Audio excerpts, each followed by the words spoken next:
क्या आपने कभी ऐसे मंदिर को देखा है जहां भगवान को छूने के लिए सीढ़ियां लगानी पड़े? क्या आपने कभी ऐसे शिवलिंग के दर्शन किए हैं जो इंसान को अपने छोटेपन का एहसास करा दे? और सबसे बड़ा सवाल, अगर यह मंदिर अधूरा है तो फिर सदियों से खड़ा कैसे है? मनुष्य हमेशा से ही रहस्यों और अबूझ पहेलियों की ओर आकर्षित रहा है। अधूरी कहानियां उसे बेचैन करती हैं और अधूरे निर्माण उसकी कल्पना को उड़ान देते हैं। शायद इसी कारण मध्य प्रदेश के भोजपुर में स्थित एक अधूरा मंदिर आज भी पूरी दुनिया का ध्यान खींचता है। भोजेश्वर महादेव मंदिर मध्य प्रदेश की राजधानी भोपाल से लगभग 32 किलोमीटर दूर रायसेन जिले के भोजपुर में स्थित यह मंदिर भगवान शिव को समर्पित है। इसे भोजेश्वर मंदिर या भोजेश्वर महादेव के नाम से जाना जाता है।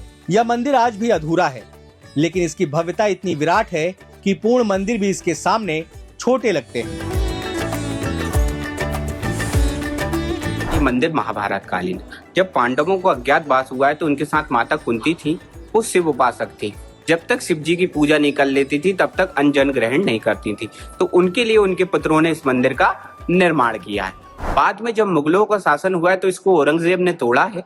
उस बात के लिए छुपाने के लिए कहते हैं कि मंदिर अधूरा रह गया, पूर्ण रूप से कंप्लीट नहीं हुआ, जबकि हमारे सनातन धर्म में स्पष्ट लेख है कि जब तक मंदिर पूर्ण रूप से कंप्लीट नहीं हो जाता, उसमें शिखर की स्थापना नहीं हो जाती, तब तक मूर्ति की प्राण प्रतिष्ठा नहीं होती।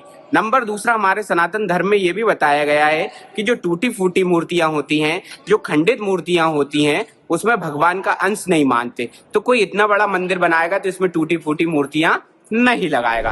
बाद में 1000-1200 वर्ष पूर्व धार में राजा भोज हुए हैं, उन्होंने इसमें कुछ जीर्णोद्धार का कार्य किया, इसलिए इसको भोजकालीन भी कहा जाता है। लेकिन वास्तविक रूप से ये महाभारत कालीन है, 6500 वर्ष पुराना है। शिवलिंग जो ऊपर जो दिखते हैं वो 7.5 फीट है, अंदर 14 फीट है। टोटल हाइट इनकी 21.5 फीट है। 20 बाई 20 की अर्गा है, जिसे योनिपीठ या जलाधारी भी कहते हैं। 18 फीट 8 इंच का व्यास है, डायमीटर। ये विश्व के सबसे बड़े शिवालय हैं।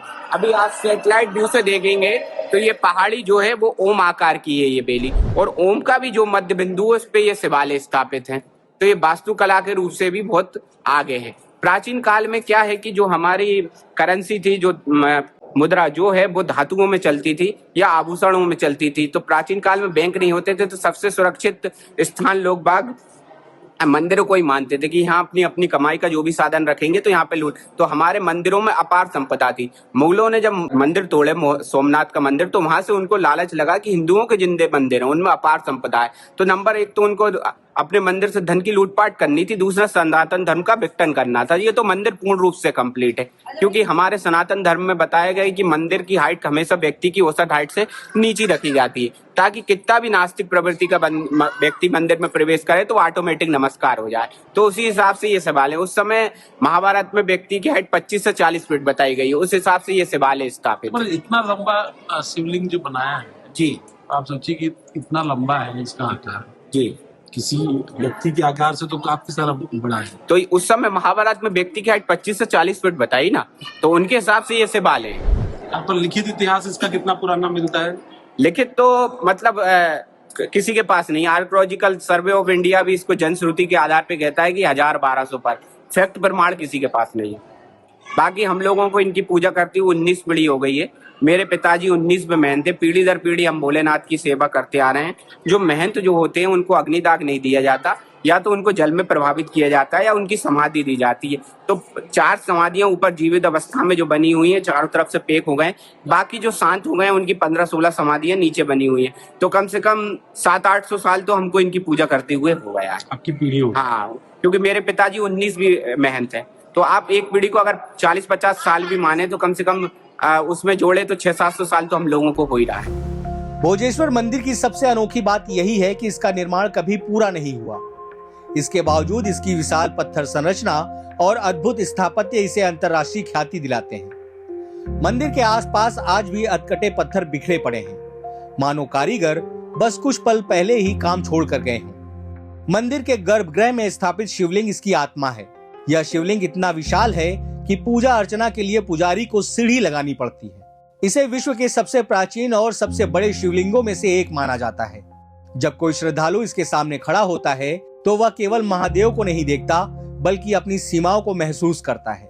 इतिहासकार मानते हैं कि इस मंदिर का निर्माण 11वीं शताब्दी में परमार वंश के महान शासक राजा भोज ने कराया था। विद्वान, वास्तुशास्त्री और शिवभक्त राजा भोज का सपना था एक ऐसा मंदिर जो अद्वितीय हो, लेकिन यह सपना अधूरा रह गया। क्यों? यह आज भी रहस्य है। कुछ कहते हैं प्राकृतिक आपदा, कुछ युद्ध और कुछ राजा भोज की असमय मृत्यु को कारण मानते हैं। सच चाहे जो भी हो, मंदिर आज भी उस अधूरे सपने की गवाही देता है। अधूरा फिर भी अमर। एक ही पत्थर से निर्मित यह शिवलिंग न केवल आकार में अद्वितीय है, बल्कि इसे विश्व के सबसे प्राचीन और सबसे बड़े शिवलिंगों में से एक माना जाता है।